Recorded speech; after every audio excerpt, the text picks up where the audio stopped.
Get Haunted and Get Haunted Midwest. We don't just put on events.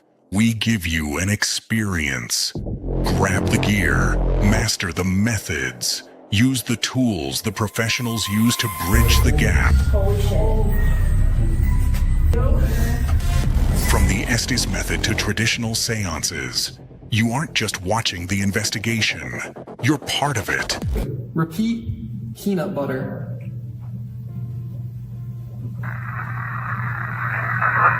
Capture the evidence, hear the voices, experience the history firsthand. Every event is structured so you rotate through the most active spots, learning from the best. The spirits are waiting.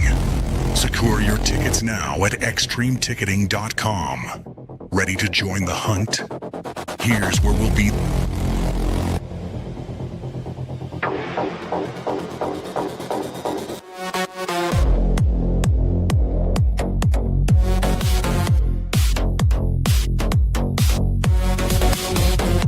Join Get Haunted and Get Haunted Midwest at these historic locations.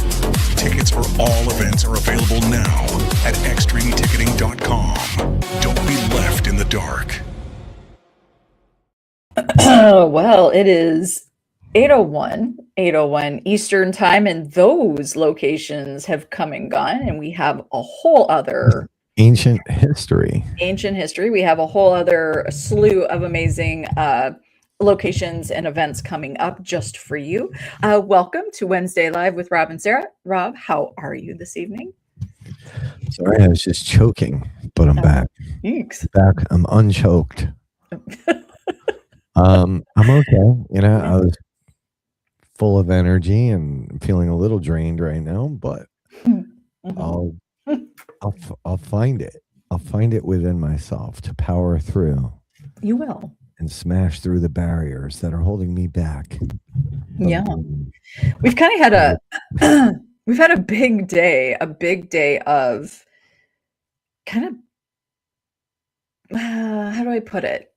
I brought you into my madness a little bit this morning. I got pulled into some Sara madness. That's not a bad thing. It was good. I think we were both hit with a ton of ideas and thoughts and information wherever it came from today that required some long talks and some work and some planning and some, I don't know, lots of stuff. But how are you? Because you always ask me how I'm doing. I do always ask. You're doing. I'm doing Your hair okay. looks very nice tonight.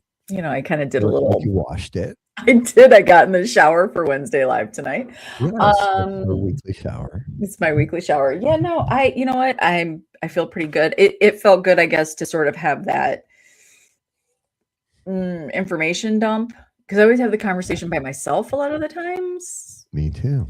So it was kind of nice to be like, hey, and then I started throwing things at you and you're like, whoa. And then that just spun into, well, we could do, and what would be cool, and all kinds of ideas. But before we continue on with the conversation, the reason we're even here is because of all of them, and we need to say hello to them. Well, there's all people these here with us. there's people here. There's so many people. Of course, shift in perspective. Stacy Talich, Professor T. So, yeah, see the little wrench? Rob forgot that Stacy was a moderator on YouTube, and I had to go into YouTube Studio and see that. But that's not what it said. It was something else. It was a different name. Yes. And I'm like, what the hell? Yeah, you sent it to me. You're like, who's this? Yeah. So. And I don't remember if I said I thought maybe it was Stacy. I couldn't remember. Yeah. I don't even remember. So Miss Lori, we got to see Lori earlier in the week. We had a really cool school hangout where we just talked a little bit about some courses and what's coming up there. Sorry, I'm drinking my sparkling water. And apparently it's carbonated. It's so extra carbonated. I'm like, oh my God, stupidest thing to drink right before a show. But we did. We got to talk to Lori and a group of our friends, and it was a great conversation. Rob, like we said, we just got to be. We all got to just be. Kind of nice, kind of nice. Bad to the bone. Angelina, my heart buddy, how are you doing? I hope you're feeling good. I know she's been out there doing the good work for her community. She's been all busy. politics now. She's gotten in. She's got some city stuff, city politics that she's like, Yeah. we're not doing it. Not Whole here. yoke. Get your shit together. That's right. That's right. Sandy Pickle, she was with us too. Sandy was with us on that conversation in school, which was very nice to see her. And Icy was there as well. Yes. There's Miss Icy. Very stoic. Yeah, she just listened. She's like, I'm just gonna make sure there's no funny business going on during. Haley was there. Haley, Forgotten Frames. She had Trevor wrote a beaut. Did you see Trevor's post to her? Sorry, I'm like, I didn't heart it. I will when I get a chance. I was driving. I get enough shit for driving and scrolling. Okay. I was driving. I saw it. True. It's true. You need to stop. You really do. Chris Cash, the C and CNR Paranormal. How you doing, Chris? I hope you're doing just fine, my friend. Mark Brown. Mark Brown is in the house. How are you doing, Mark? I hope you're good. And how did that investigation go with Bloodlines Paranormal and your team and Big Daddy Andy? I wonder how that went. I hope you guys had a successful night there at Old South Pittsburgh Hospital, correct? Yeah. Yeah. That's what I saw. Mm-hmm. There he is. There's Chris, our friend. We've got Chris, I didn't forget about you. 3 o'clock came and went. We didn't forget about you. We've got some events to push. Yeah, we were busy melting brains. Sorry, bro. It was insane, but you are in my queue and you're ready to roll. So guys, when you see those posts go out for the Get Haunted Midwest events, help us out and push those out so everybody knows what's coming up in the Midwest, because some pretty cool shit. There she is, Carrie Pink Hands. Hey, Carrie, how are you doing? I feel like I haven't seen her for a while. No, Stacy. You go with the Isidore. Remember what we said?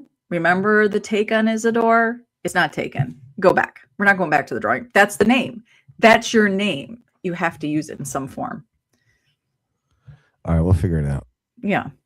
Well, don't put it out there because then it'll get taken again. Yeah. Ian Murphy, there he is. How the heck are you, my friend? That Irish guy. We haven't really had any we just talked to him because last week you saw as I was in an undisclosed location. Now I'm back to the regular. We are saying goodbye to the paranormal podcast program.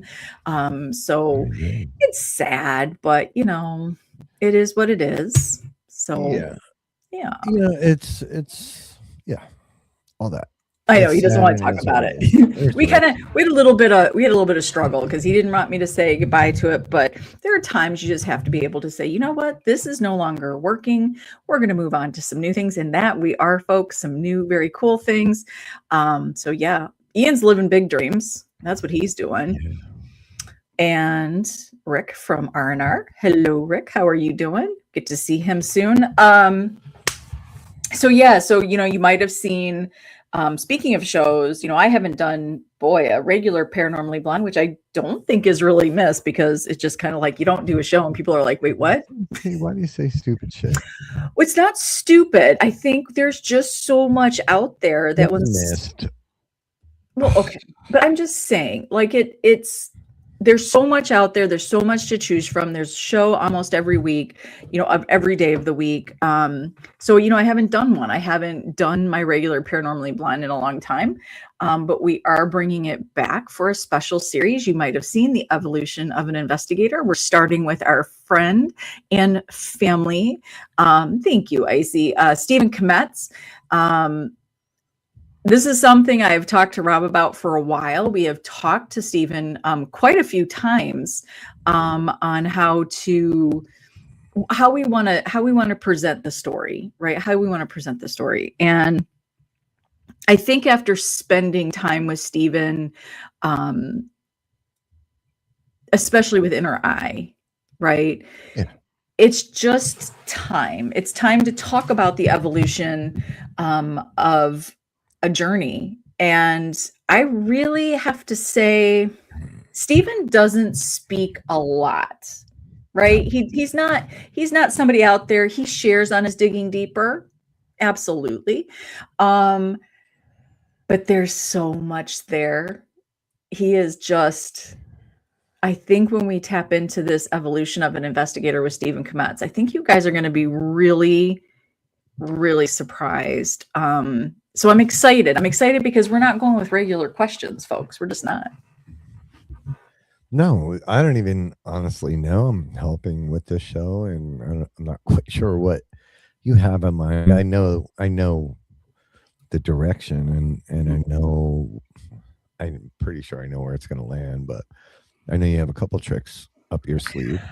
Well, I think that there are so many shows out there, and it's a fantastic thing. I think for me, after all this time, and doing shows for 4, 5, 6, 6 years, I guess,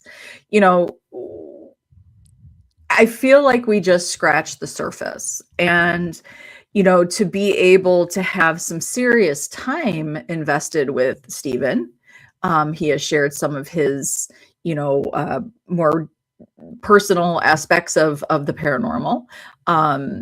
He's never been shy to tell us, right? Like, oh my gosh, this changed for me, or that changed for me. And he stuck with it. And I think that this is for those people that really understand the aspect of the human piece, because that's what this really is this is the human piece, right? So yes, I said evolution of an investigator, but the evolution of the investigator is becoming 100% human in your exploration and your journey. And he certainly has. Hey, Denise. So I'm excited to sit down. We're doing things a little different.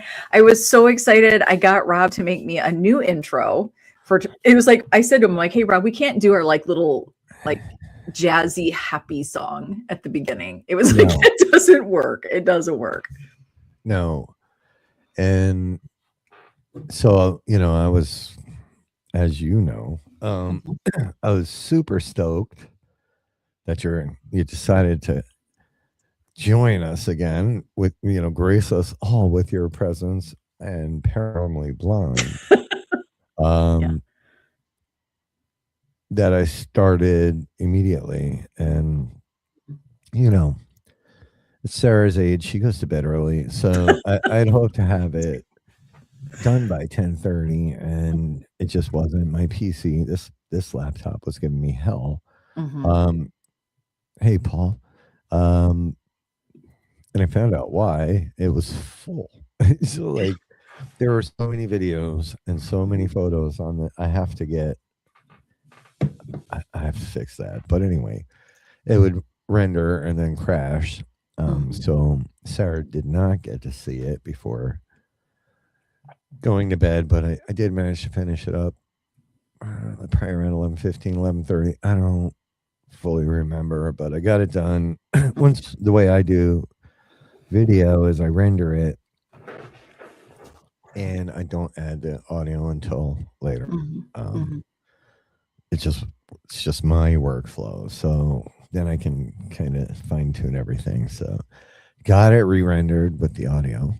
Yeah. And I sent it over to her email, and I woke up to, how happy she was. So yeah, I am. I'm excited. I think the tone matches. It's simple. It's, I don't want to use the word haunting. It's not haunting, right? It's simple. No, it's clean, more mysterious, a little eerie.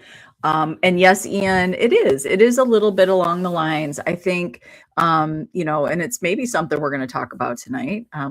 Rob has posed some questions out there. Hey, Trev, has posed some questions out there, for people to answer. And, and that's part of our talk today. We had quite, we haven't had one of those sort of, I'll just call it a come to Jesus talk, like kind of throwing things out there. And we get so distracted where, everybody does, social media distracts you, life distracts you, all our personal things going on in each of our lives kind of get in the way. And then we start throwing these questions out, or we start talking about things, and it's like, and the one thing I will say in 4 years, and Rob and I, we have shared this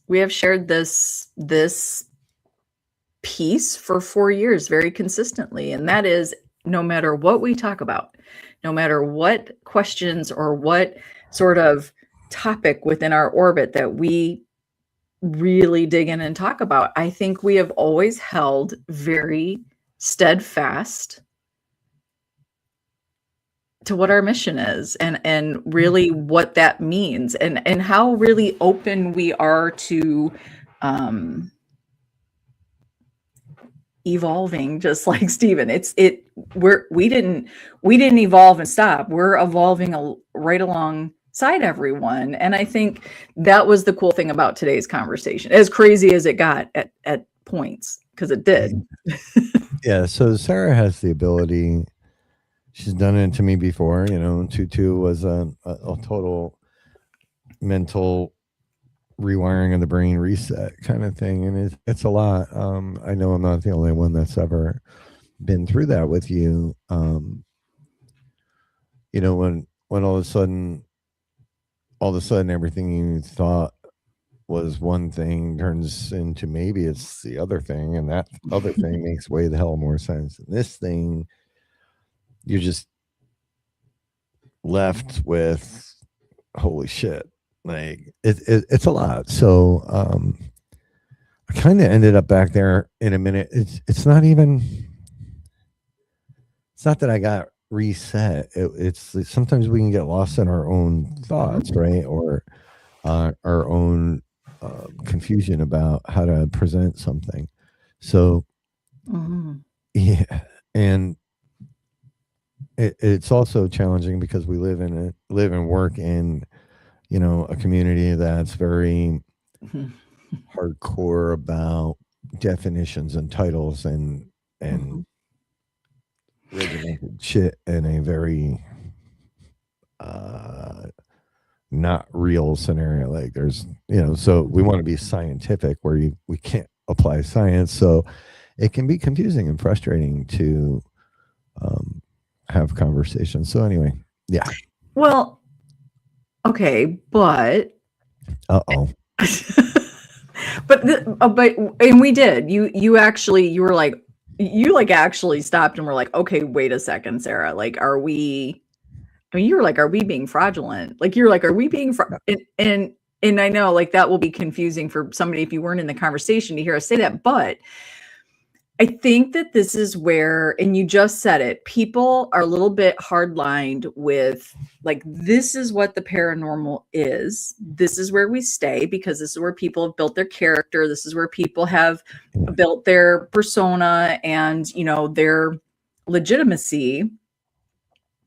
And it can be hard. We had this conversation. It can be very hard to have a business, and we had this conversation as well. It can be very hard to have a business in the paranormal and also allow yourself the same grace that we are providing for everybody else, which is use your voice, go out there and explore. Do not follow just one belief or thought or theory.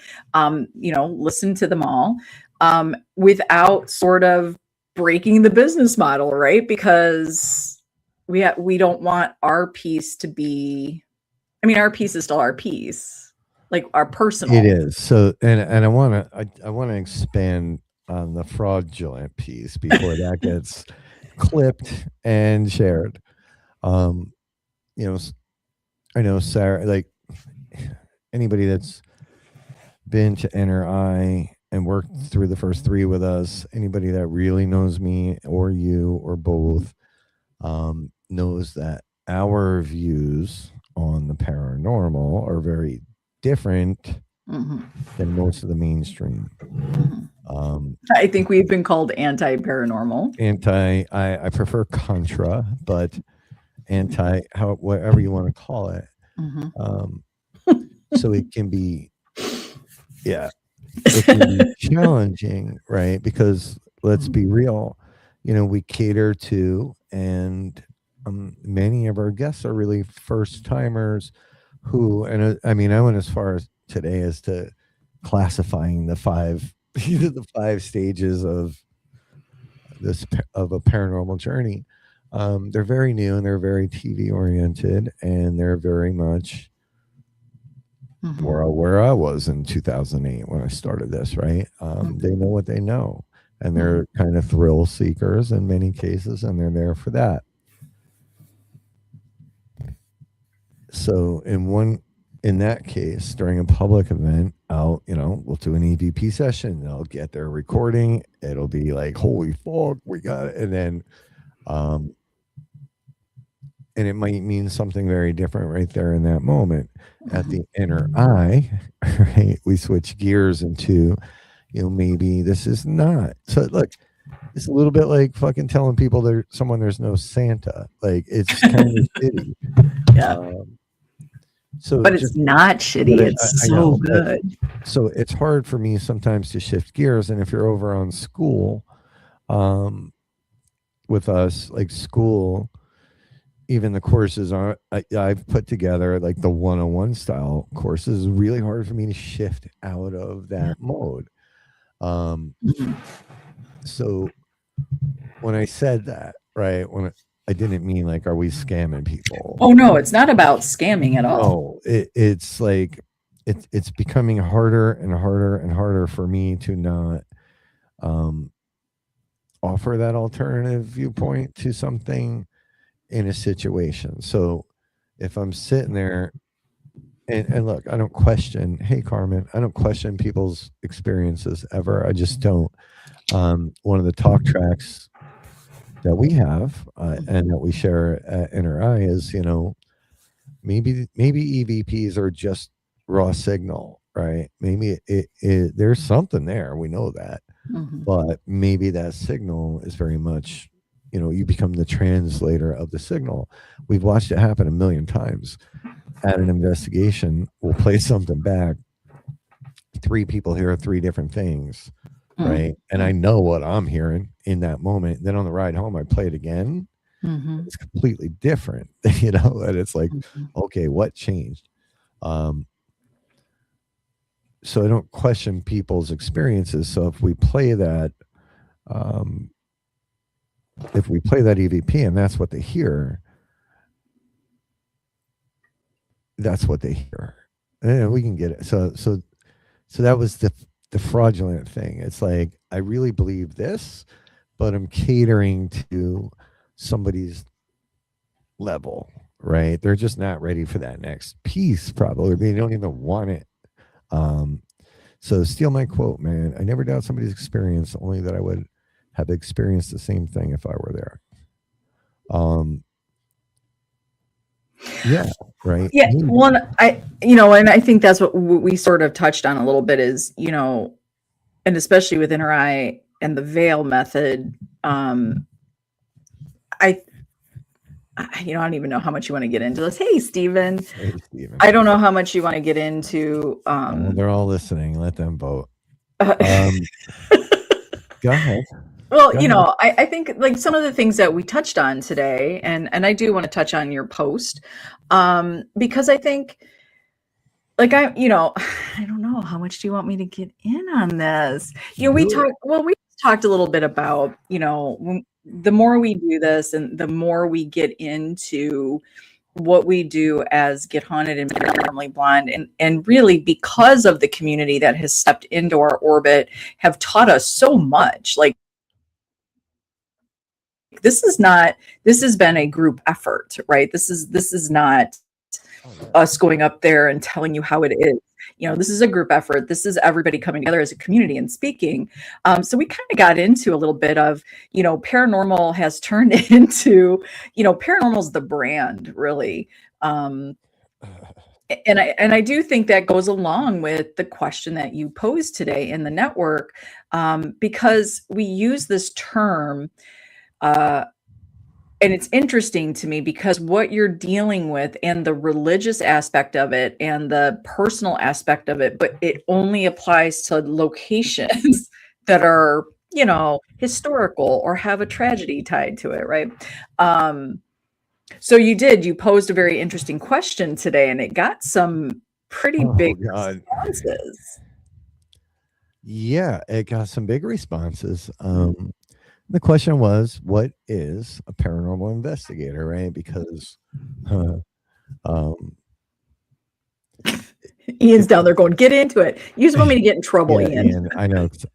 You don't get beat up every day on the internet. Yeah. If we go by the literal definition of what an investigator is, take a homicide investigator, for example.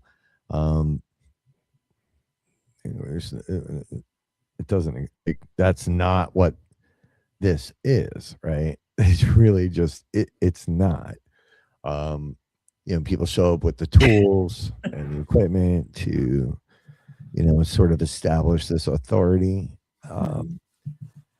But you're measuring something we can't prove. Anyway, I'll read. So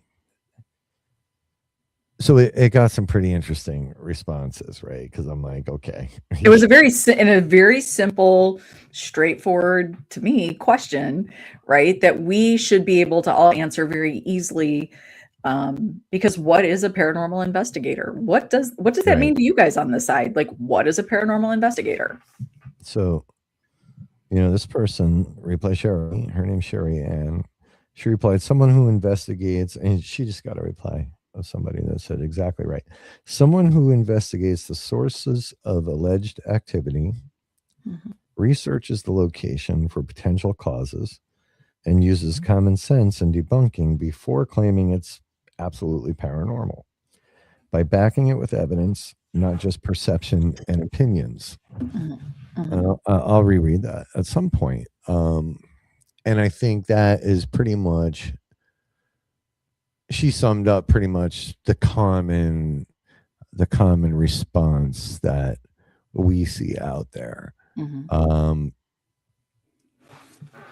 Or that I see, at least. I'm not going to speak for you. So Ian Murphy, someone who explores more than their five senses.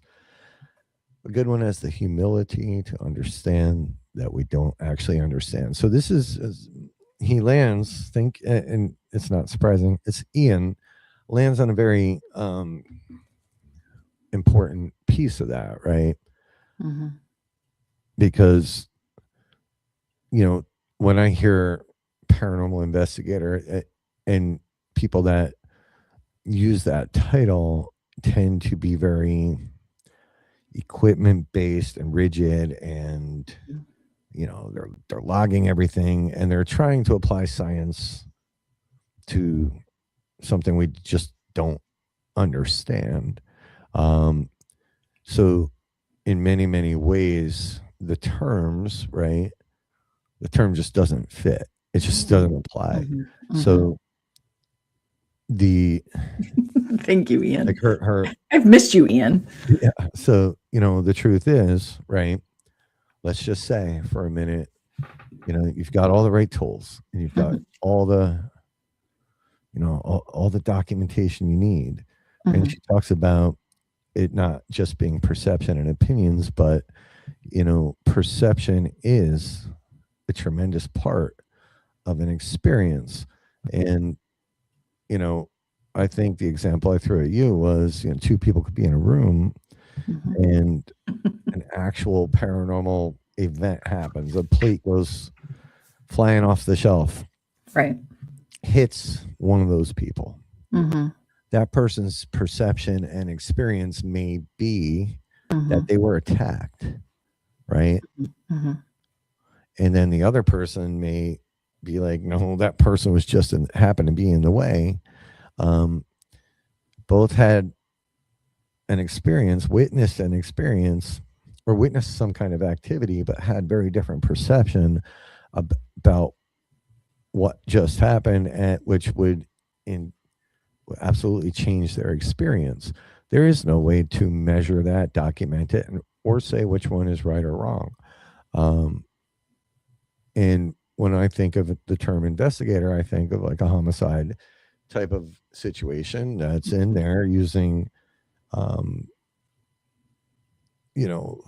math, logic, reasoning, something you could take to court, right? Go ahead. I see. But no, but and we sorry, there are like I just straight up heard something come up the stairs. I don't even know what's happening right now. If you're gonna come in. Here's the thing though. And we actually said, oh my gosh, we had, and I don't know if you guys remember, Arthur Mills was somebody that was with us for a bit. And I remember that was a sticking point for him. I remember he was really adamant about the word investigator. It really bothered him. And because he was something I can't remember in the military. He was a captain, I believe. He was intelligence. Yeah, intelligence. I don't know.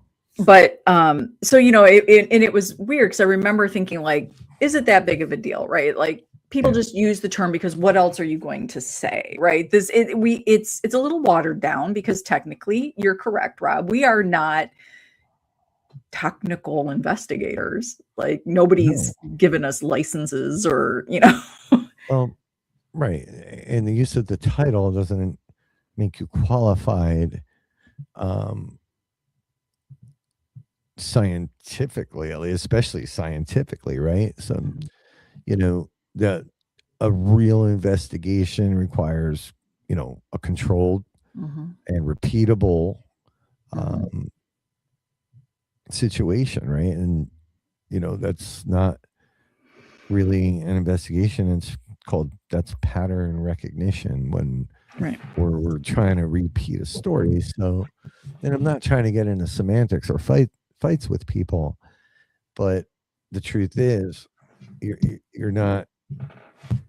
trying to document an experience. You're not investigating. So you were talking about the two perceptions. Yeah. So I told you I was going to share this on the show. I didn't talk to you about. I know I've mentioned this before, but so my sister and I happened to do a public investigation at Rolling Hills in Bethany, New York. And it just was one of those public investigations that there wasn't many people. And then it ended up being like nobody stayed. So it kind of turned into a private for us. Right. Yeah. But there was a guide there and he was like, hey, do you guys want me to take you around? I'll take you, whatever. So we end up down, I believe it was down in the basement where maybe like the kitchen area was. And, yes, it is. It is now. We went before Sharon, and then now the prices have changed. But so we're in the kitchen, and my sister was at the sink. We were just looking around. We're walking around with a stranger, and we both were like, "This is the dumbest thing we could do." We don't even know this guy. We're just like, "Sure, we'll follow you around." So she was kind of at the sink. And he's kind of probably off to one side, and I was kind of behind Michelle. And I think there was a window, and they were talking about how somebody had just broken into the window, like they broke the windows and tried to get in, I think, which many locations do experience that. And she had just a very cute little backpack, nothing, like just a flap, no zipper. And she had dowsing rods in there, and something startled her. Like something startled us all, but startled her. And when she moved, right, and then she had the back, and she's a peanut, by the way. My sister is tiny, tiny. So and much older than me. So when she jerked back, right, I mean, I turned around. What I would have said is it looked like something ripped her right away from the sink, right? And she fell and she bent the dowsing rods. And she's like, I'm sorry, it scared me. I lost my footing. But the more I was like, oh my God, if anybody else saw that, we could totally say you just got shoved by a ghost, because that's what it looked like. The way she was taken off her feet. Yeah. And it started to make her question, because she said, no, I lost my footing. I got startled. And then as the night went on, she kind of started to question, like, was I pulled back? Did I jump back and just lose my footing? And it really started to freak her out a little bit. So, and this is right. And nobody will ever know. Nobody will ever be able to prove or disprove either of those, whether it just happened or didn't happen. So really paranormal investigators or people that are out paranormal investigating are taking part in an interactive experience. You're freaking me out. I'm freaked out right now. And then they're part of an interactive experience disguised as an investigation, right? It's what it is. That's true. Correct. And And that's very correct, because when nobody, I don't care who you are, is walking into an investigation completely neutral, especially in a haunted location that has the aesthetic. These are all these. This is the other thing where I know what I sound like, and I'm not a debunker. I promise you. No. What I am though, what I am though is very open to. Well, isn't there a difference between debunking and discerning? Okay, I think you have I would discernment. think so, right? So I'm not shit talking the paranormal. I do No. believe that the paranormal happens through you, not to you. So, your filters and your perception of things is not measurable. And perception is something that's built over a lifetime, it is what it is. So is there such a thing as an actual paranormal investigator? If you ask me, I will say no. But I've heard people use that term. I've probably used it a bunch of times. And I was curious. I was curious about what the definitions would come forward.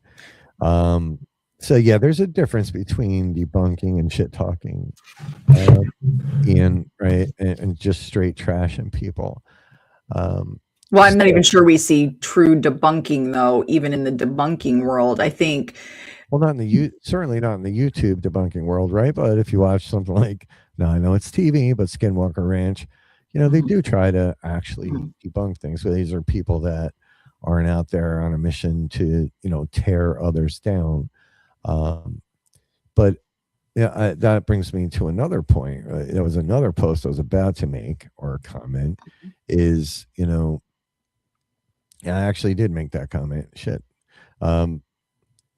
Because on my other post, somebody commented about like the YouTubers and they're the virus and all this. Because, I guess they think people fake evidence. So I am unaware of any of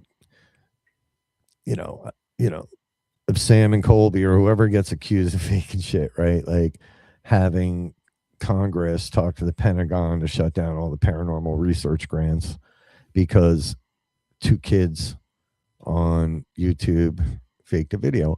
I don't love it. I don't encourage it, but I also don't know accountability to what.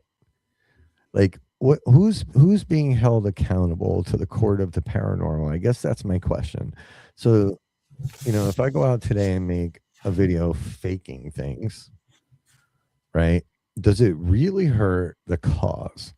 Does it really put the whole field in jeopardy because some dopey Polish guy sat in his apartment and put some fishing wire and had a doll moving him behind him? I don't see that happening. I don't see grants being canceled. But wouldn't we say that that's been a part of, well, first of all, that shit spans any and every subject and genre ever, right? But let's talk about where faking began, and it certainly didn't slow down. Yes, I agree. We talk about this all the time, and it's not a field. But you think of like the Fox sisters, right? People use them as an example. There are some people that believe their story, and then there's those that say they were faking.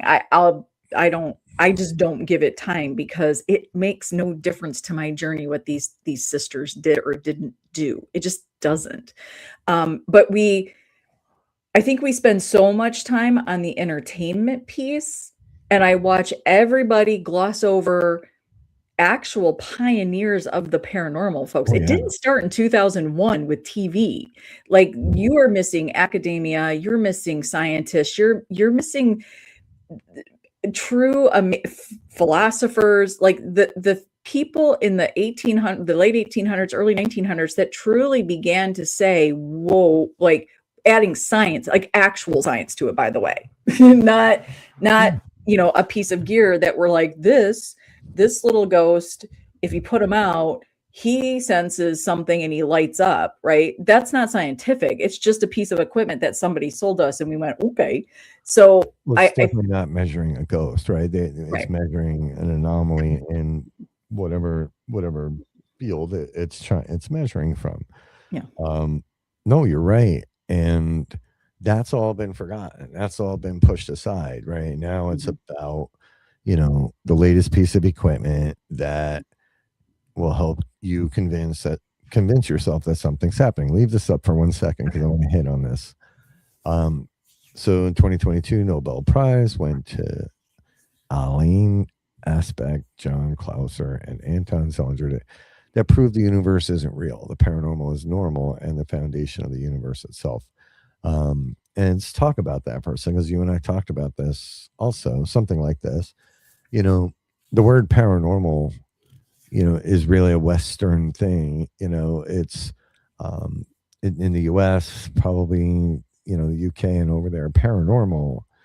If you look up the definition, obviously it means just not ordinary. It's not it's unusual. But there are cultures and countries across the planet with millions and millions and millions of people where the paranormal is, as we would tag it, as an expected and normal piece of life. Everyday rituals. As Stacy, you got mad credit for that because we said it's one thing you talked about on our show. Yeah. All these rituals have not stopped just because we brought them over here and watered them down, right? They're still a part of culture in Italy and Brazil, like all the countries we started naming off today, or that you started naming off today, Rob. And we just don't give that credit because we think we have all the answers. We think how we do it is the way, right? Yeah.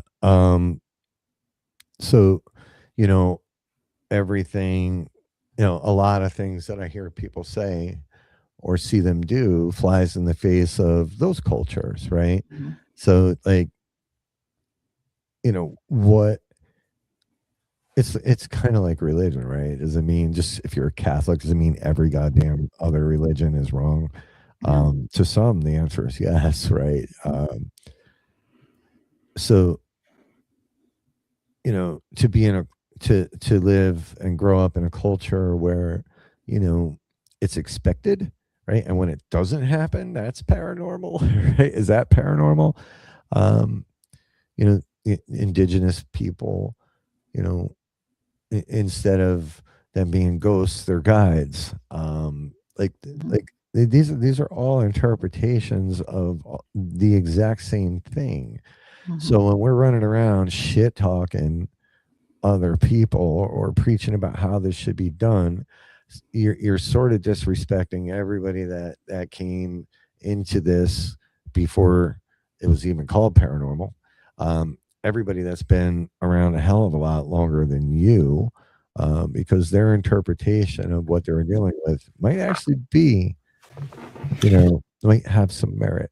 So somebody in South America going, these dorks in the United States are running around acting like they just are capturing something that we do every Wednesday night. They're like, this is our ritual. Yeah. And we talked about a little bit about, the Asian culture, the Buddhism, what Buddhists do. Like, I do, as we talked about this, and I said to Rob, I'm like, paranormal is like the movies we see that are out there. It's based on. Yeah. I mean, look, true story, which is about 1.5% true. Yeah. I watch, it still creeps me out, but there's that one culture that I think it's Peru where they keep fucking their whole family, they dig them up every year and they hang out, they dress them up. Yeah, they dress them up and like walk them around. They like, and have dinner with them. It's gross, but it is fascinating. It's their culture. It's not gross for them. So yeah, to me it's gross, right? But if I was there, I don't know if I could watch it, but I would definitely try to experience it. So do people with scientific degrees have the only authority to say what the difference between science and pseudoscience is? Well, that seems like a very lopsided way to implement not your question, but if that's the way it is, then that's what listen, I didn't need, you know, there's no degree in being human. There's no degree in connecting. Um, you know, I've been in this college for 55 years now, learning how to be a human and trying to be a better one. Sarah's 60.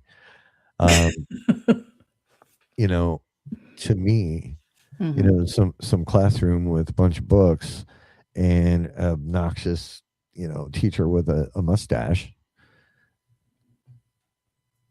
is not life experience, is not um and by the way, these people with degrees are wrong all the fucking time. But I do like his question, and Jason, like this very question, do people with scientific degrees have the only authority? And this is the thing that I talked about on a Wednesday live that got me in a lot of trouble, which was titles themselves, whether or not we want to admit it, titles themselves tend to bring authority, whether it's true or not. We see people all day long say, Rob and I did it. I did it on the day that somebody was like, I'm a minister. And I'm like, oh, yeah, I think you did it. And I went and ran. And, No, I and already was. I did it years ago, and then you went and got you were ordained as well. Like we can marry everybody on the side here. Yeah. Let's do just a one mass big wedding. marriage. So, but I think this is where, again, you know, I think as we evolve in what we're doing and how we present information this is the problem with, I mean, I got to be honest with you. I rather listen to a scientist than somebody that says I'm a minister because they got ordained online from the Universal Life Church. Like there's no there. Yeah, there's I got mine was free. Yeah, well, I needed my certificate. Okay. I like to hang that shit up. Yeah. So yeah, I got the digital one, right? But you know, so I think that's the problem there, right? So and it's why I had the conversation, right? And I love oh, absolutely, Jason, and I love this. Like that's why I said for sake of conversation only, not about everyday life. I'm talking about for sake of conversation. When we take the title out and we become human again to each other, when we can see each other with humility and, you know, with grace and understanding, we only know what we know and we don't know what we don't know, right? And we don't have those titles that we put so much on, so we can actually talk about what's going on, like what, you know, when you know, you want to, you know, I'm digging into becoming a death doula, you know, as I sort of explore what that takes and what that means. You know, you start to understand the human aspects, right? There's room for the scientific, absolutely, right? But what about that middle ground of where we're just human and we try to understand and accept experiences, and we give that same grace to somebody else. So if Rob has a deep belief in one thing and I have a deep belief in another thing, we can meet on that ground without saying who's got authority. There's no authority on, so, you know, and a death doula, for those on the side, are like, what the fuck? What'd she just say? Somebody that supports people that are dying and their families through the process. It's a support role. She doesn't enable it. Oh gosh, no, I'm not an enabler. Mine. She's working on mine. Stacy talking about the white sage. Bill was thinking about the dead that they dig up and then redress them, put cigarettes in their mouth, which I would appreciate that if someone.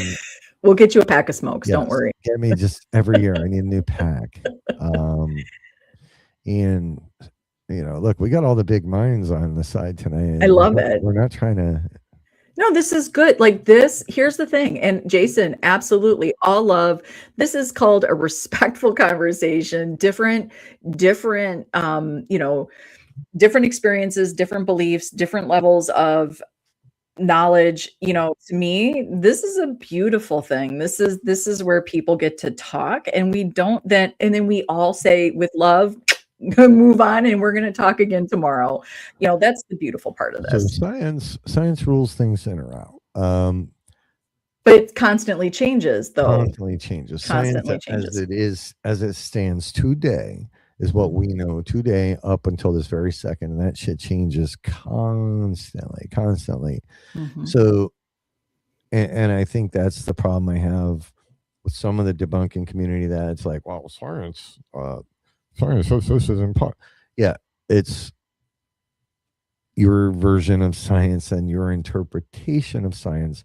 Science also talks about quantum entanglement, which is a real thing, right? And but highly unknown what it really means. God, yes. The Ian, autism is triggered. I'll hit yours. Yeah. Science is only evidence and theories backed by repeatable results, which is exactly why what an investigator by definition looks for is, quantifiable and repeatable results that you could probably take to court, and that shit just doesn't happen. So, not to trigger the entire paranormal community and Well, we already do. yeah, I know, but the majority that are like, I'm a paranormal investigator. Mhm. You're not. Mhm.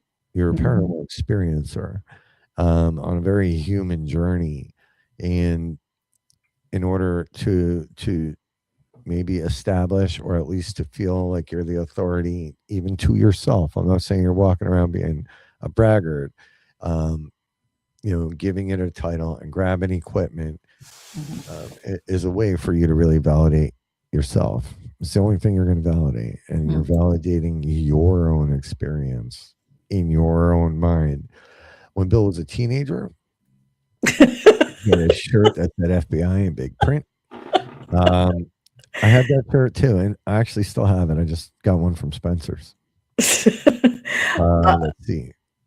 The meal. Holy shit. But here's the thing, right? Like even scientists don't agree with each other. Like there's always the push pull in the world, and we know what we know, and we don't know what we don't know, and that goes for scientists as well. There is a new study out there, folks, that they've been doing. It's not new, but the information that's coming out. I think they took I should pull up that article. It's I think it was a couple thousand cardiac patients, and Angelina, this would be interesting, I think. So they actually have been doing a study on these cardiac patients to understand what happens when they die, specific to the cardiac arrest situation. And they don't know, what they can't figure out is when they're measuring what's happening in their brains and all that kind of good stuff when they have this near death, is they don't understand if it's actually sparked from the cardiac arrest, or because they're talking about what these people are coming out of or coming out with after that experience.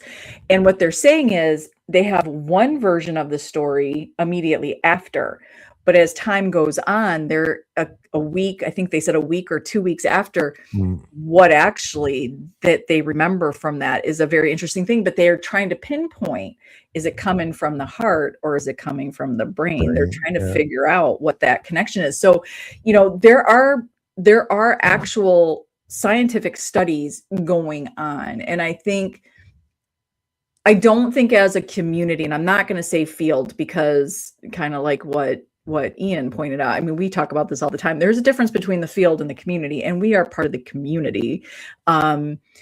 We are so surface level on so many topics and ideas and actual investigations that I don't think we give enough credit. We don't hear a lot of people talking about this stuff.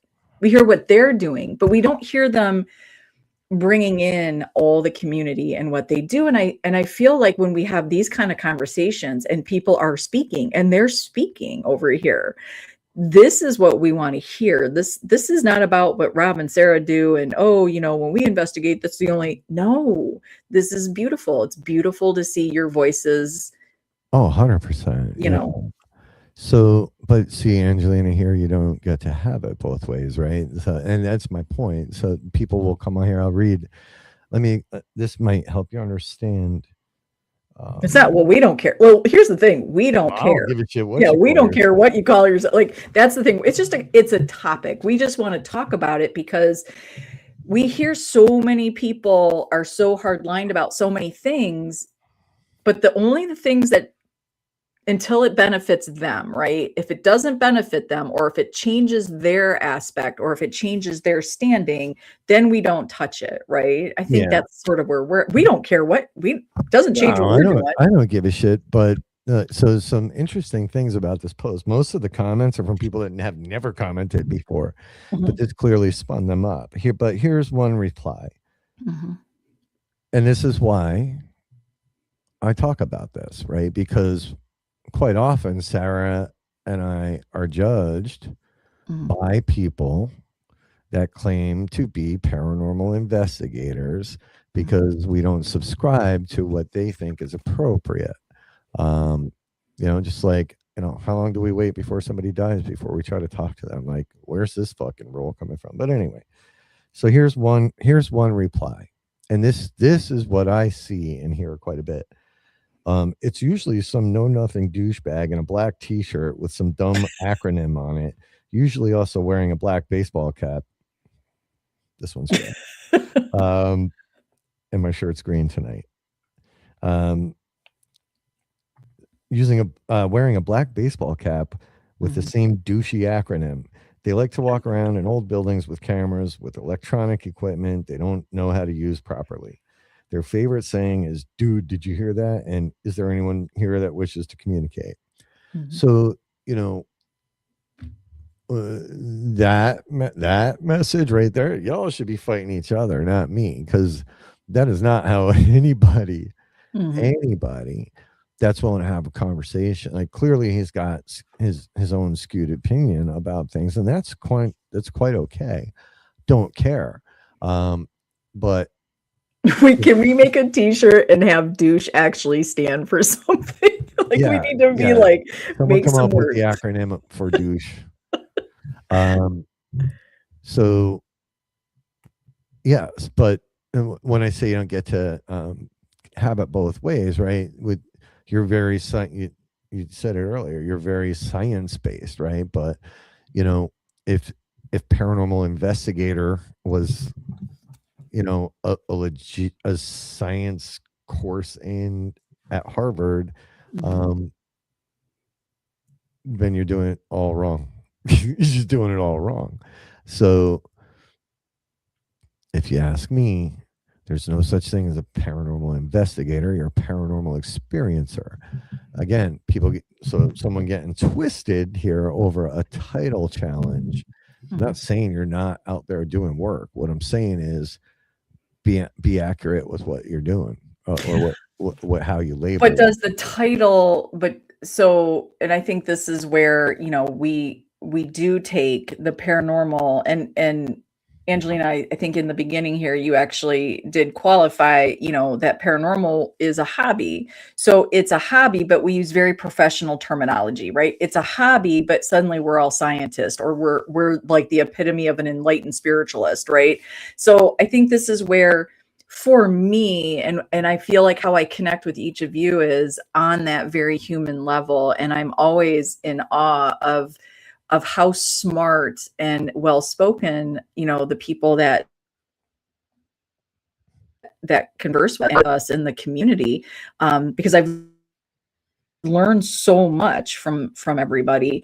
But this is where it's like, it's a hobby, but this is what I have to be called, or it's a pastime, it's a funsy thing, but my team is, it's like we're super serious and we want to be taken serious, but then at the same time there's videos of them getting drunk and planting trees. Yeah, you were frozen for a minute, but you're finally caught up. But see here, Angelina, you're getting bent out of shape. She might not be, we can't tell. But over a title, and I'm not challenging your skill sets.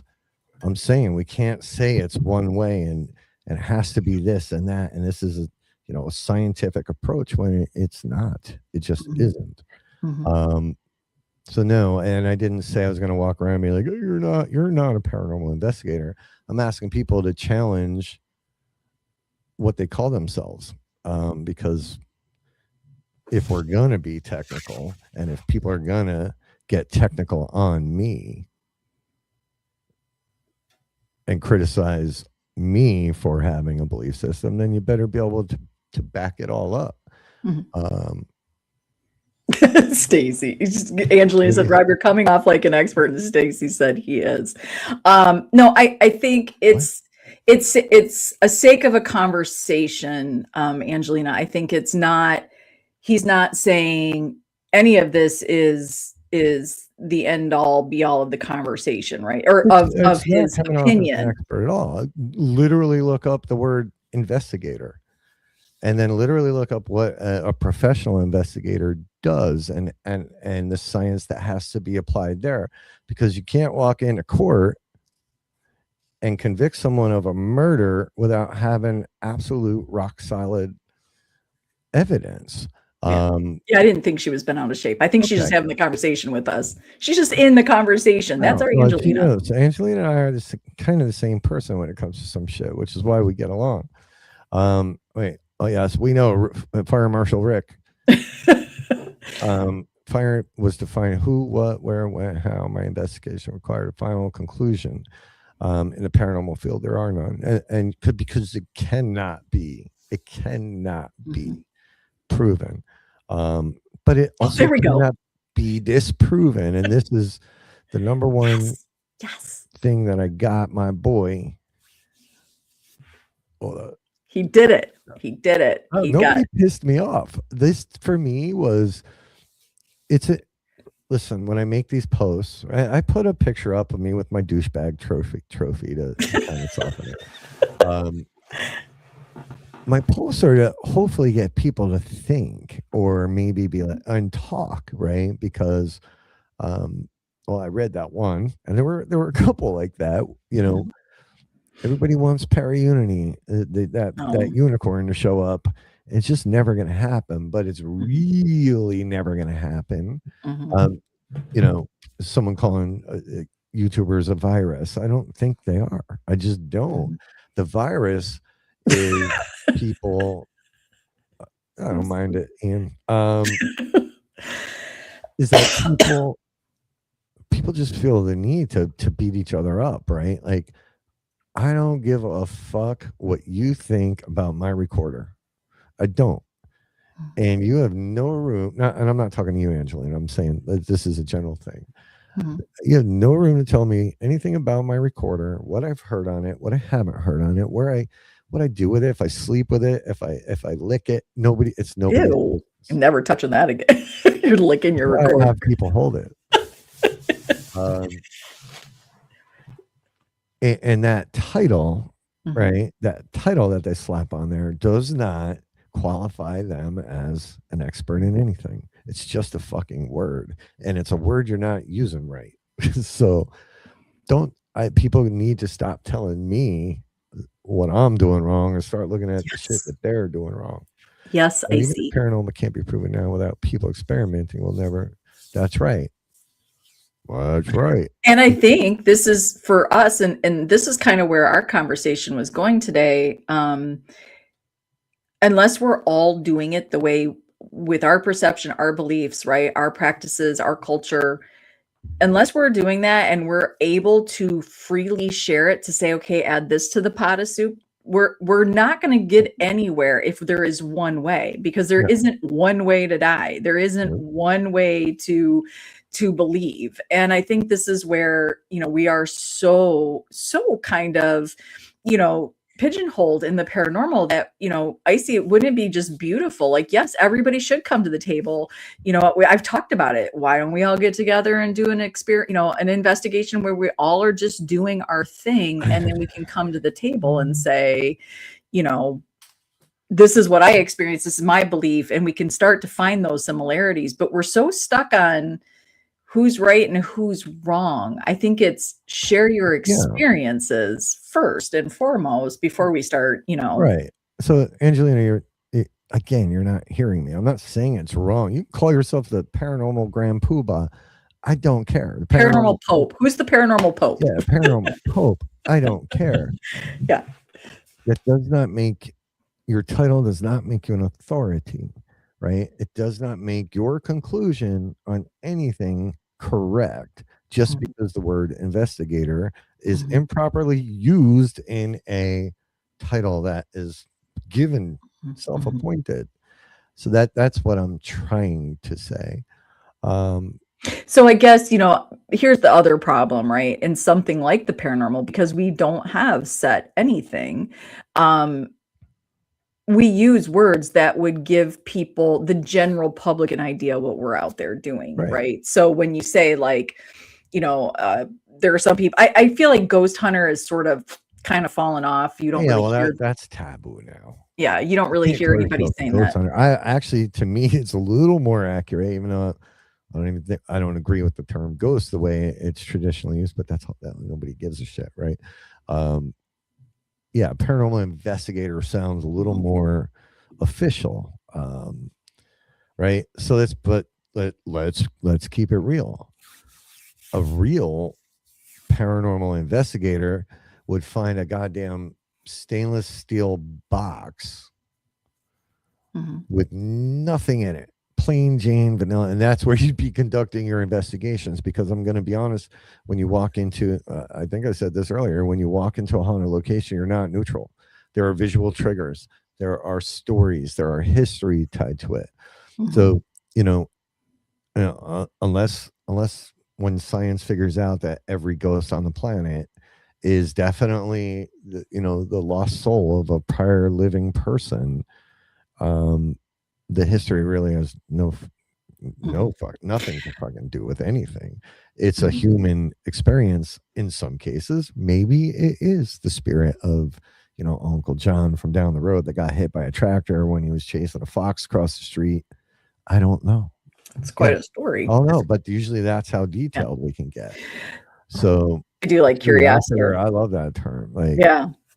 so we take these little things and these little titles and we allow them to apply authority and make people feel like shit in the process. And that became the problem for Sarah a couple weeks ago. You picked the wrong thing to talk about, maybe.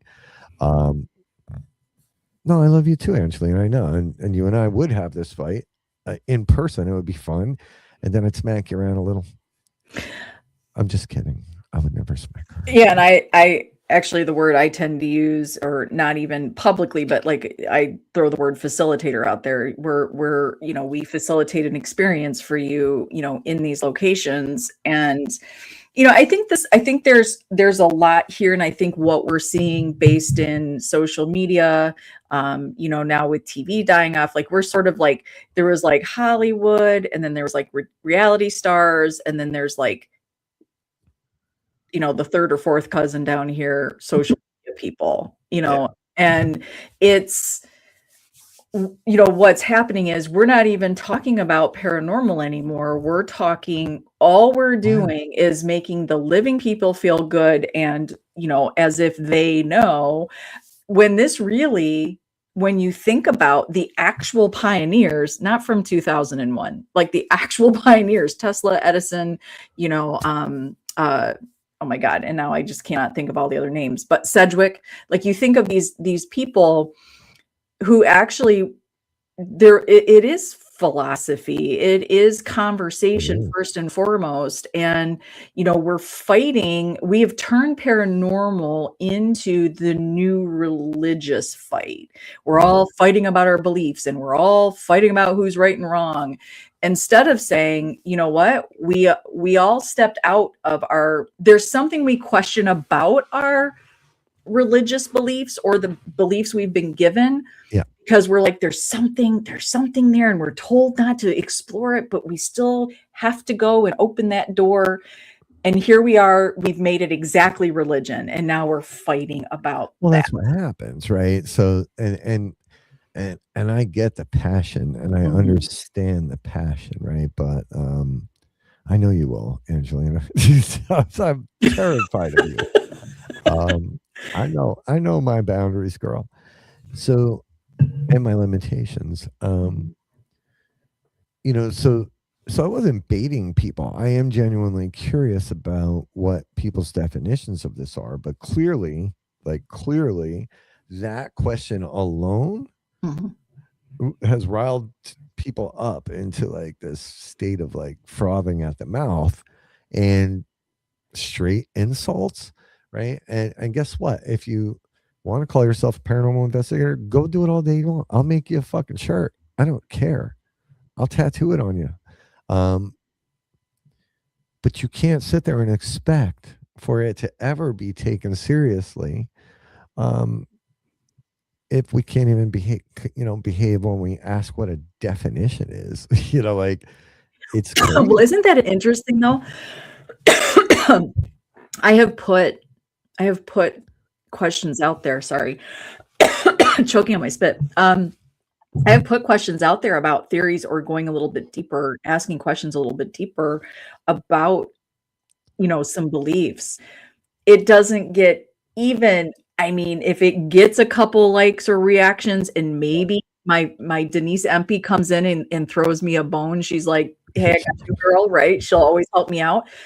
But the second you challenge a title, Oh, out of the woodwork. So this is nothing about you guys, but think about that. Why can I post a question that's asking you to go a little bit deeper about a belief or a possible theory or talk about a philosophy, a philosophical point? Why does that get none? Why does that get none? But what does a paranormal investigator bring everybody out of the woodwork? So does that not concern you guys a little bit? That's like the biggest concern to invest or to the paranormal is, oh my God, they asked what is a paranormal investigator, but yet crickets on posts that I put. That's why I delete them and I move on because it's like not wanted. No, it's discouraging. Look, there's two ways to get your head handed to you on social media, especially Facebook. Talk about Trump or challenge the title. Did I say bone? Who said bone? I said bone. I don't know if you said bone. I think you said bad to the bone. It's like I just am curious, and that's why I posted my golden douchebag award. I'm like, I know people are triggered by it, and I just wanted to ask, like, what is your definition, right? Because wherever this definite, I still haven't seen the book or the website or got the certified letter in the mail that defines what a what a paranormal investigator is. Mm-hmm. How do you earn that? Well, yeah, it's absolutely an emotional attachment to the paranormal, which in my mind it should be, right? Because it is a very human experience, even though we're talking about the dead, right? Which again, we don't even know what that is. How can I know? How did I get to how did I get to a bar at 21 years old, 22, when I got out of the military, went to a bar, first time I could be with my friends since, 19, since in 4 years almost. First time I could drink with my boys. Got to a bar. I was there 8 minutes. There you go. Paranormal data. Yes. PDC. Like 10 minutes. And I had to go home. I had the worst feeling. I knew something was wrong. I went home as I was staying with my dad because I just got out of the military literally like 2 days prior. I got back to New Jersey. Went home. I just bought my first computer. He was sleeping. A couple minutes later, he came out. And he's like, "I'm glad you're here." I was like, "Why?" He's like, "Well, first he's like, why are you home?" And I was like, "I don't know, something." He's like, "I'm glad you're here. I don't feel good." And 4 minutes later, the man had a heart attack and died on the fucking floor in front of me. Right? They brought him back. It was a quadruple, by the way. It was a massive heart attack. Mm-hmm. Where'd that message come from? It didn't come from, he was alive, right? It wasn't his ghost saying, "Hey, you got to go do something." So it's bigger. Connections. It's a connection, right? Like, and if we want to talk about quantum physics, I think you sent me something the other day about DNA, right? Like, if our DNA is potentially connected to not just your living and dead relatives, but to people, centuries ago, where their traumas become embedded in the DNA that you're carrying today. Could explain a lot of things. It explains, we've had this talk, and Ian, and I agree with this. So, but here's the thing, right? So Ian's saying, but when you anchor its validity in your emotional experience, you no longer have logical or objective perspective. But here's the thing, Ian, this is what I would challenge you on. I agree with your statement, but this is why when you work with us and the courses you're going to see that I'm doing in school, that's why I always say you have to learn who the experiencer is. I will never turn an experiencer away, but I think if you take them at just their experience, of course you're going to have questions. Of course you're going to go, I don't believe that. But have you even taken the time to investigate the experiencer? Ask them the questions, get deeper, because there's so much in there. And I think the validity, if you're only taking it, yes, if it's anchored to the emotional experience, absolutely. But if you don't investigate that experiencer, then you also don't have logical and objective perspective, because you only have a story. And I think this is where we have lost so much. We don't get in that. And it's why I want to do evolution of an investigator, because you have to understand who you're talking to. Oh, yeah. Period. Right. It's a big part of it. So I'm going to challenge you, Ian. And let's be 1,000% honest. And again, I'm not beating up on people. Like, so there's debunking, and then there's the debunkers, right? And even they don't call themselves that sometimes, but they're already skewed. They are already skewed. Especially when you're out, you don't try to bait people in. So we just live in this constant battle that happens over titles, over evidence that, you know, at the end of the day is really not hurting anybody. Look, if they're using, you know, some fabricated evidence to harm someone in some way by, you know, fleecing them for their life savings, to talk to their mom, you know, to get, like, I get that part. I do. We need more of that going on.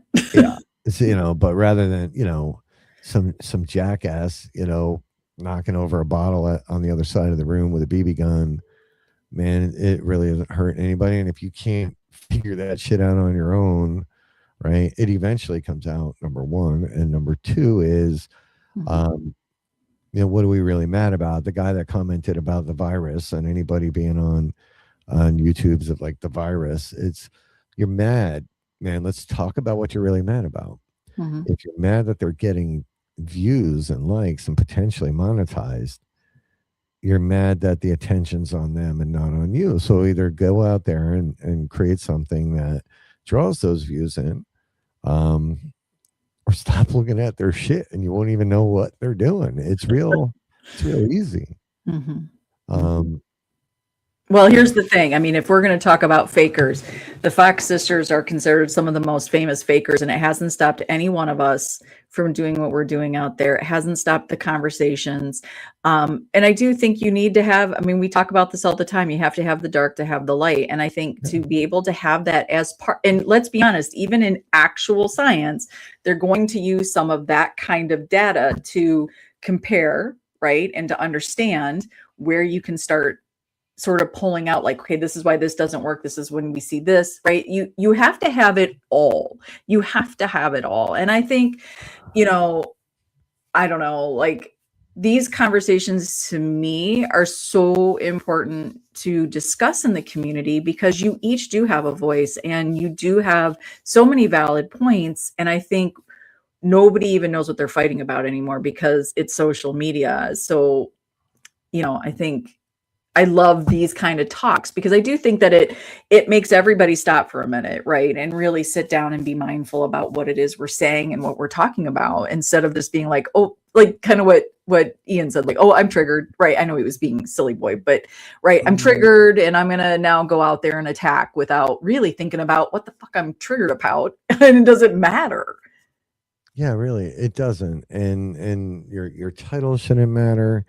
And if I walked up to you and called you a paranormal experiencer rather than an investigator? Should we fucking throw fists over it? No. Like at the end of the day, you're an experiencer. Your whole time here on this planet is an experience. It is it's a learning. You don't stop, right? No, there's a first time for everything. Yeah, Like you and don't stop first times just because you have kids or you get a certain age. You're still that's first right. time in it. Listen, I had one kid and I stopped. I'm like, fuck that. It was just too much work. And the minute we become unteachable, then we stop growing, right? And when you think you have all the answers, when science can't explain or can explain everything, you're not. Why do we need new scientists, right? If we've learned everything we're ever going to learn, scientists should be gone. There should be no longer. I'm sorry, tell Marilla I'm sorry, but she probably shouldn't have a job, right? Because there's nothing new to discover. There's no broadening of our horizons. So, and then we're exactly trapped in the system the way that they wanted. Don't ask questions. Don't explore. Don't expand your mind. And if you believe some of the things you've read, right? Yeah. So are we afraid of these questions? Because if these questions open a new door, it's sort of undoes all the beautiful work that's been, I say beautiful work, So facetiously, yes. on social media of character building. Because here's the thing, I think that's what I have seen is that what we're doing is complete imitation. Frozen. We go out there, we see somebody. Oh, tell me when I'm back. I'm not even flailing. You're good. You're Am I kind of back? back. Okay. So we imitate what we see on social media. We see that every day, right? We see people try to imitate, like they're going to be the next thing on YouTube or they're going to be the next big group on Facebook, right? So we imitate. And instead of saying, and I think this is where, Rob, this is what we talked about a little bit today, what Rob and I truly had hoped and what we do work really hard on every day is understanding that, number one, we don't know everything or anything. I don't know. And we don't force one. It's not about forcing you to believe something. I think it's always about, and it's always been this way for me, it's about opening the conversation to understand what else is out there and what we're not talking about. And I'm sorry to say it, but what I see on social media from every paranormal group, I'll post them. There's top 5 questions regurgitated every week, every month, every year, every group. How many more times can you guys answer the same question? How many more times can you guys answer where the fuck your paranormal experience started or when you began in the paranormal? How many times can you say who you like better, Zach Bagans or Amy Bruni? Like, how many times can you answer those questions? That was an experiment the day Sarah did that. She was like, watch, I'm going to post this and it'll get tremendous traction. And I was mad. She was upset. Look, there was a recent example. I'm not going to name names, but one of the para celebrities made a post that I read. And I think it started out okay with some pretty valid points. But the way it ended really just left a bad taste in my mouth. And what that person essentially said was, we're the OGs. If you're new, you need to come in, sit down, and shut up and ask questions, and we will teach you. We will tell you what's right. We will tell you what's legitimate. And does this field no longer have any integrity, right? It's very dismissive to pretty much the entire field. Very territorial, right? It's like, this is our space and we have to protect it. And because I had a TV show, I get to say all this. No, I'm sorry. No, I disagree with that wholeheartedly. And you do not have the answers. You don't have the answers. If you did, you would not be at Paracons. Well, you'd probably be off of social media. You would probably be working for the correct, you'd be on government. your island out in the the Caribbean Yeah. doing things much differently. So that mentality then trickles down. So they talk about, people talk about the YouTube channels, wrecking the field and the community. Is that's really not it. That comment, when you have that kind of reach and pull, creates this massive divide. Again, it's like politics. It I thought it was wrong. I just thought it was wrong. And especially if you're going to want to hold yourself in high regard and be a public figure in that way and represent the community in that way, you don't get to tell everybody that they're not allowed to come in with their own belief systems or thoughts and opinions. It's just not fair. I would assume, I think, is that CJ Sen? Or I don't know if that's correct. I just feel like CJS would be maybe. I don't know, but I see the whatever. I'm hoping that's a creature and not. Yeah, like, is it a picture? I don't know, kind of crazy. It's But here's the thing, I much rather sit where I'm sitting right now, and with all these amazing people on the side, again, who are so wickedly smart, and we don't all have the same exact experience level, knowledge level, belief levels, but yet we can all sit here and have this amazing conversation. And what I always know is, after these conversations, we all walk away and have another thought or think a little bit about something. And then we're not asking you to not believe anymore. But it's good if you can sort of be like, oh, wait, let me think about this for a second. I will always choose that. And I will always choose community as an actual community, not we're community as long as you believe this. And you can only believe this, and then we'll go from there, right? Like, no, you're right. You're absolutely right. Questioning people's experiences to me is just not okay. Now, I know I experienced it with my own kid. I've seen crazy videos of little kids playing. Clearly something. It's clearly something's going on, right? Are we saying they're crazy? Are we saying those kids are wrong? Are we going to beat them down on YouTube because I don't know, they didn't hold a K2 meter properly? Like, not that they even had one. I like that look for you, Ian. Well, here's the thing. Did you had no formal training, title, or certificate that says they're something, right? It's an experience, a human thing. Go ahead. What? Did you see the video? Well, I was interrupting you, but did you see the video by chance of, it's the saddest thing, and I was going to actually have it ready for you guys tonight, but I can't watch it without like super ugly cry. It is this young boy who, he was on his skateboard and he ended up getting a head injury, and he was in the emergency room, and he's talking about, he's as he's coming out of it, he's talking about how his dad had passed, and he was a little dude, and he's like, I know, and he's talking to his dad, he's like, I know, Dad, I you're so beautiful, and he's like, I know, and I'll be good to Mom, and he's straight up and they're adults. There are adults in the comments being so rude and critiquing a child, whether you believe or don't believe.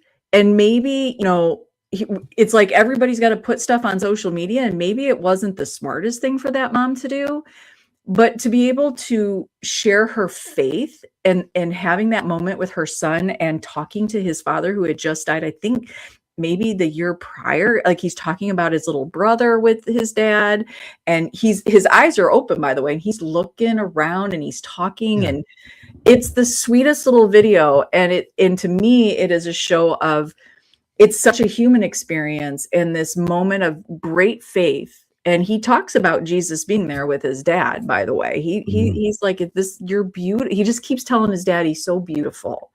And I think, we choose who we want to be angry at, and we choose what we want to attack without thinking what are, because if you want to be believed, if you want your experience to believe, or you want your belief to be considered, why do we have to attack the other belief in order to do it?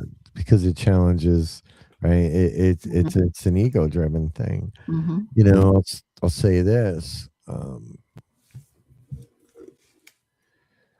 You know, like I think my dad died, well, in total 3 times. Right, I watched it happen twice, Mm-hmm.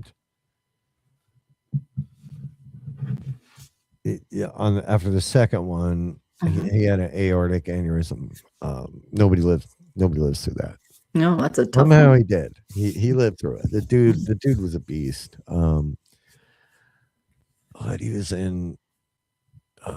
Somehow he lived.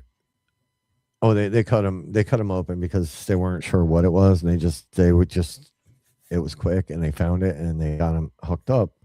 But he was in a coma for quite some time, and I happened to be there, you know, when he came out. This is a weird one too. All right, so if y'all know me, I'm not really religious at all. But my former in-laws went to Poland, and they brought me back this blessed medal from the Pope, and they were like, "Put this on your dad, give it to him." Mm-hmm. I don't know. What was that Polish movie where that dude like took all the people over to Poland? Jack Black played the guy. Oh my god, it's hilarious. I don't like Jack Black, so I don't know. Polka King. Oh. So anyway, they gave me this medal, and I put it on him, and that motherfucker woke up like that day, right? And it was strange. So, but I was sitting there, even his nurses, because they said he would never walk again. He would have to learn how to all these different things. So he wakes up, and he's looking at me, and he's like, "Rob," I'm like, "Yeah, Dad." He's like, "Where's my donkey?" I'm like, "What?" He's like, "Where's my donkey?" He's like, "It was just here." He's like, "Do you see him all around us?" And I'm like, "What?" I'm like he was freaking me out. He's like, "Everybody's here." And it took some time, but he started getting more and more coherent. And it was in the following days. I talked to him a lot about. He's like, "Man," he's like, I was just sitting there. He's like, in this gold. Oh, that's what. When he woke up, he kept like feeling. He kept feeling everything. Right? He feeling right. He's like, "What? Where is it?" So I later found out that like when this hit him, he said this golden disc came out of nowhere, and it hit him right in the chest. It was the last thing he remembered being here. But wherever he was, and I know, look, you're in a coma, there's a lot of things, and the mind is very, very powerful. Yeah, it is. But that dude, he was telling me stories, but he remembered this golden disc coming out and hitting him. And he remembered people, so like, who knows, like that little kid's story. If I find it, I will share it on the network. It's gonna be rough. It like every time I come across it, I watch it at least a dozen times. Every time I find it, and it's sweet because, and again, I think this is where we get very contradictory as investigators. We know the power of prayer works, which means we know manifestation works. We know faith, any kind of faith, and I think this is where, we make some things fit for the paranormal and we don't, and then we make some things fit for religion, right? Like we do this weird division. And it's why I said to Rob, when I was doing, it is such a beautiful energy, is such a beautiful, amazing thing. But this is why when I was doing the clubhouse, my tagline was life, death, and the paranormal. And what I now have learned for myself, and the more that, and where I'm going and where I'm at in my journey for myself, life, death, and the paranormal, it's life, death, and then the brand. The paranormal is the It brand, seems and to be, yeah, it sure seems to be, and people get beat up for straying outside of the Mhm, brand lanes, um, and it really all is energy, right? And everything that well the TV style, at least paranormal investigator, that's got all the gadgets and the rule books and the checklists, right? Paranormal investigations have become mhm, a checklist, right? We mhm, go in, we get our equipment out, we lay mhm, the equipment out, we set it up just right, put the laser grid that way. We're going to document this. You're missing the entire purpose of it, right? But we're still at the end. It's you know I watch them. I watch these guys because we get to investigate with a lot of different people.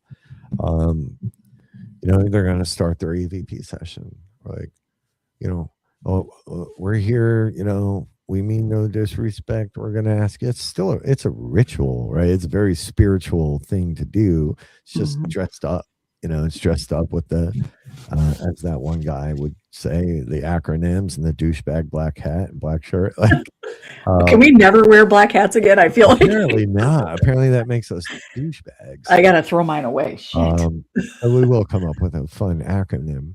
Um, I'll have that shirt on sale on on our website tomorrow. Ian got it. He got something for douche. Who did? Ian did. Oh, Ian, send it. Yeah. You know, it's just different rappers on the same things. Um, well, that's exactly it, right? So I don't know how long you've been watching CGS, but those gadgets and gears are really a validation tool for oneself for a lot of people. I can sit there all night and never bust out a piece of equipment, and in fact, you know, I've had some really big experiences since 2008. Yeah, you have. Some that rattled my entire life, shook me to my core. And they all happened, the big ones, when I wasn't looking for it, when I wasn't putting equipment out. It just happens. So,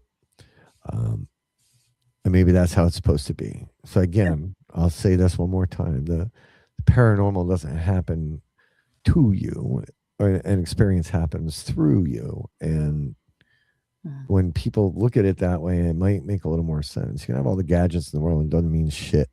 And nobody's going to care anyway. At the end of the day, there's always going to be people that are like, oh my God, can you believe that just happened? And look at that evidence they got. And then there's going to be the people that go, nah, that's bullshit. And guess what? Neither opinion really matters to you. Yeah, the noise is the distraction, Well, it's the right? performance, right? We've really tried to perfect the performance, and I think what you will find when you start to investigate with us, or experience with us, it is stripping away the performance and asking people to just be. We know you have beautiful gifts, and we believe everybody has those gifts, and some are a little bit more knowledgeable about what their gifts are.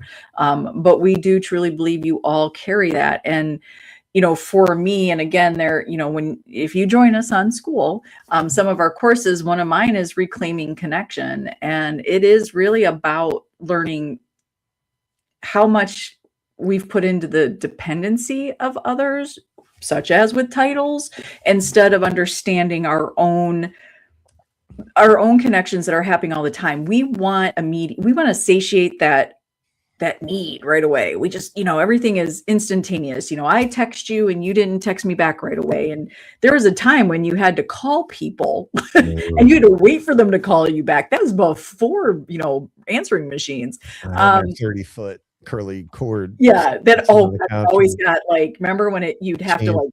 unspin it, you'd have to Yep. spin it. Then I had to change the channel with my toes because I was on the phone. Yep. Yeah, and listen, so Get Haunted University on school, that's not an arrogant thing, right? It's the university where you're the professor, right? Yeah, and everybody's a contributor, and we just started it, and we're trying to build it with the community, right? It's not just going to be us writing courses. Stacy or Shift in Perspective has a course up there. We'd love to see everybody, put something up, because it's like, But I'm going to bring up your analogy from today. uh-oh. If I can find it. God, there's so much. Like I want to put some of the things that I said today, but I also don't want to, you don't want to like really irritate people. Yeah, I think I've done a fair enough job at that right now. School. Angelina, if you go to skool.com and you can find, you'll find Get Haunted, and then go to the classroom. You have to go to classroom. There is going to be some video. Yeah. I'm adding some things. I'm learning thanks to Stacy and to Rob, but Stacy has really sort of encouraged me to add some video to my courses so they're not flat for you guys. So I am working on some of that, but yeah. She's killing it. Where's that image? See, I'm getting mad. They changed everything. Which image? The one I said you walk in to. Oh, here we go. Hold on, girl. Hold up. Save image as, I don't know where that shit went, but. Or are you asking the video, Angelina, for the new show coming out, Evolution? Because that is, Rob's already made he's like, nobody gets to see that until, not even Steven, until the show. So I don't know if you guys want, but like. You said look for. Yeah, let's Get Haunted on School. Oh, yeah. I don't have a new video yet, but we all know, I said to, and Rob knows this, and, I said to Stacy, am I, I don't know. You go to sleep, CJS. Yeah, I don't know if you're CJ Sen or if you're somebody else. I don't know. If that's CJ Sen, I might see you this weekend. I don't know. I never got a confirmation, but good night and have a good sleep. Yeah, we certify you. So, this was during our talk today. It's probably hard for you to read, but the open book at the front says the paranormal not to be found, but to be understood, not separate from you, but a mirror of your deeper nature. What is beyond may help you remember what you truly are. And then there's a whole bunch of stuff in there, but essentially, Sarah, she made the analogy that it's kind of like a giant library, right? And all these people with all these different knowledge inside of the paranormal, and most people just stay in like one row, right? Aisle one, just top shelf. When there's so much more out there. Thanks, Angelina. I'll prove you, or Sarah can. So yeah, we're building that over there, and we want to see all kinds of different perspectives. And this image kind of is where we'd love to see it go. Mm-hmm. Bring your insight, bring your perspectives, believer, non-believer, paranormal investigator or paranormal explorer or paranormal experiencer. We don't care, and we don't care what you call yourself. All we ask over there is that you interact. And you be kind. School is a really, really awesome platform because it rewards community-driven interaction. It just does. So you can be there. Everything you do there gets a point. There's done some weird point system. It's not our job to do. It just does it. And the more you interact and the more you're a part of the community, the more things unlock for you. Different courses will unlock all kinds of different things. So go check it out. Maybe we can offer a course. Ian, maybe you can do a course on how to become a certifier to certify with certificates. Yes, how to certify the certifications. Yeah, maybe you could be the expert in that. But I think what I just want you guys to all walk away is, something that we say at the end of all this after every show, but I'm going to say this piece right now is this. Absolutely 1000% see each and every one of you.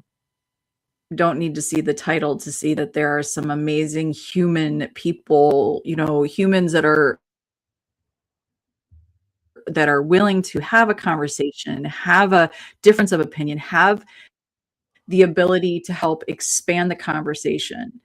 Completely see you. And I think you're all amazing.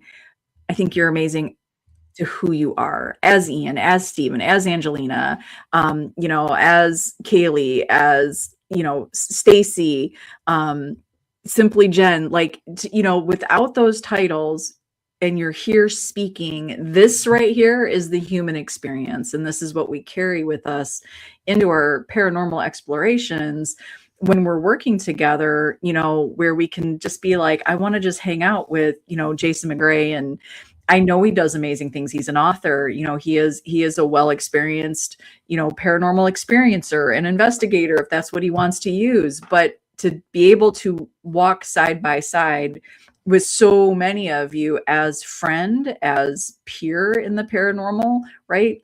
Doesn't have to have a title.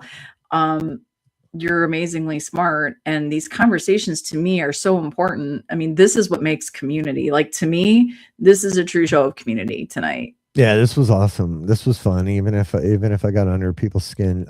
My title, just so everybody knows, I'm certified as a seer and harbinger of all recordable things. We just call it SHART. Yes, and I see Ian is now certified as a douche, so that is good. He's good. Oh, I love this. Now I get it. Thank you. Yeah. Okay. Well, I'm gonna put a SHART and a douche shirt together. Yeah. So we are evolving. You're going to see Get Haunted evolving, but you are going to see us steadfast in our mission. And that has always been to bring community together, to open doors, to encourage those voices to speak up. No matter what your level of experiences are, or is, I think we are always going to be community first. And we are about sharing that space, that stage with you, because we're all still on this journey. We are not here as the expert. We are not here to tell you what you're doing. We are facilitators of those experiences. So encouragers, facilitators. I don't know shit. I'm a 55-year-old, Polish guy that has done some really cool things in my time. And he is smarter than he looks. I am smarter than I look. Yeah, it's all fun. I'm not gonna get myself in trouble. Yeah. Sarah, speak up. Rob, every time I see him, Ian, fuck's sake, shut up. Yeah. Now, it has been quite a journey, over the last 4 years, and it drastically changed 4 years ago for me, my paranormal journey. It wasn't forced and it wasn't anything. It was simply a matter of me finally hearing a perspective that made a little more sense than the one that I was living in at the moment. So watching other people find their thing and what works for them is always cool. So don't be upset if I don't, if I disagree with a title or, but we don't need to fight about it. It's just, no, we don't. Disagrees with everything I do. Apparently. So keep your eyes open. Sometime in May, you're going to be able to see Paranormally Blonde returning to the airwaves here with Evolution of an Investigator, starting with Stephen Kometz. And we don't know. We're thinking, could this be a series? Is this something that you're going to like? But what I'm going to tell you is this is not a one show situation for Stephen Kometz. This is going to be a series with him, but we're going to start in May. So keep your eyes open for when we put that date up. Please go check out school, skool.com, and look for Get Haunted University and come join us over there because we're going to do some super cool things. Also, if you don't mind, go give Be Badass and Kind a look on Instagram and on Facebook. BBK is about to open up the the door here for if you want to also now be a carrier of kindness. The Cedars have been given their package, and they have been out there seeding kindness. If you would like to be a carrier of kindness, these pouches are going to be for sale very, very soon. So you can get one that is just their coins, cards, and stickers, and if that's one price, and then if you want the really cool collector coin, there is solid brass, people. That's a brass coin. It's brass. Yeah. I think it's copper. I don't fucking remember. It's brass. They're very cool. But you can also get yourself a collector coin. That will be another thing. You're going to start seeing some stuff there. But what's that? What? I know. So Carrier did make me laugh too, Ian. It's a challenge coin. It's more of a challenge coin than a collector coin. Oh, but the Cedars are the challenge. The rest will be collector. I'm sorry for correcting you on your own program. I don't know. Anyways, I'm just saying Cedars were sort of the first ones that, I had amazing people that stepped up and they're helping. Rob is one of those people. Are you doing it? Doing what? Are you seeding or? I haven't seen a nice person in days. So I'm going to go out and I'm going to spread my seed tomorrow. Oh my. There's that. But you're going to see that. So go check out Be Badass and Kind. There is also going to be a launch for the kids version. Not every parent wants to hear badass, so that will be Brave and Kind.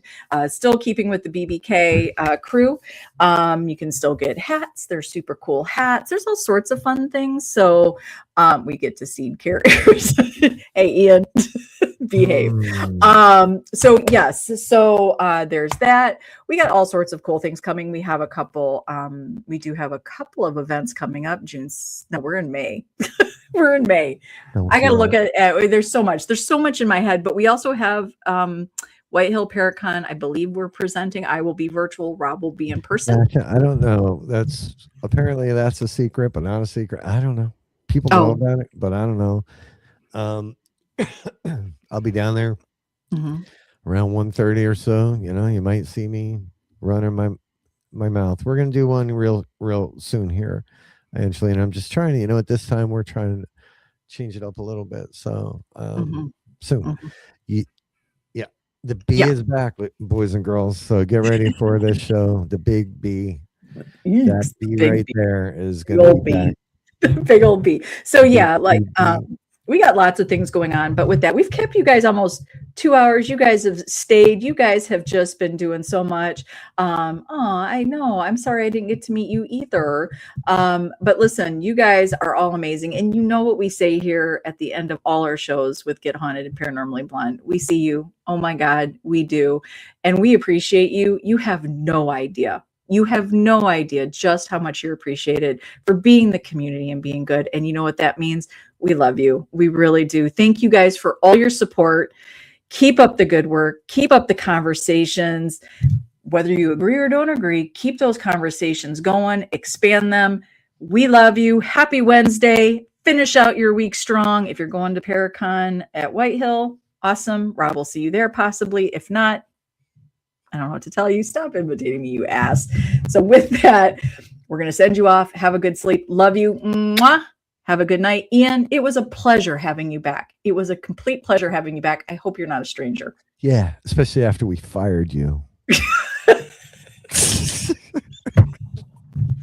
All right. So with that, peace out. You're such an